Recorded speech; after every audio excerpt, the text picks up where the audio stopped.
என் மொவன் எங்க துணியை துவைக்க நான் தான் துவைக்க வேண்டியிருக்கு. ஆஹா, என் மொவ பேண்ட் பாக்கெட்டுக்குள்ள 100 ரூபா வச்சிருக்கா போல இருக்க. நம்ம அடிச்சிட வேண்டியதான். அப்படியே விஷயம் எனக்கு தெரியாத. எம்மா என்னடி துட்டதா? எந்த துட்டு? காலையில துணி துவைக்க போட்டிருந்தோம்ல பேண்ட், அதுக்குள்ள 2 500 ரூபா நோட் வச்சிருந்தேன். கொண்டா நீ தான் எடுத்துருப்ப. ஏ பாவி மக்கா, உண்மையை சொல்லுதம்டி, ஒரு 100 ரூபா நோட்டு தான் இருந்து. பாரு, நீ யாருன்னு எனக்கு தெரியும், நான் யாருன்னு உனக்கு தெரியும். நம்ம 2 பேரும் யாருன்னு இந்த ஊர் உலகத்துக்கே தெரியும். எடுத்துட்ட தரலனா என்னடி பண்ணுவ?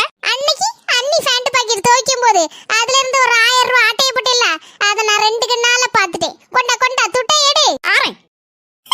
எப்படி எல்லாம் என் தலையெழுத்து. 100 ரூபாய்க்காண்டி இப்ப 1000 ரூபாய் இவளுக்கு கொடுக்க வேண்டியிருக்கு. அப்படி தாயே. அது ரொம்ப தேங்க்ஸ். 1000 ரூபாயை எங்கேயோ வச்சுட்டோன்னு நினைச்சேன். இப்பதானே புரிஞ்சு எல்லா கதையும். ஐயா, கை கட்டினது வாய் கட்டாம போச்சே. மர்மோளா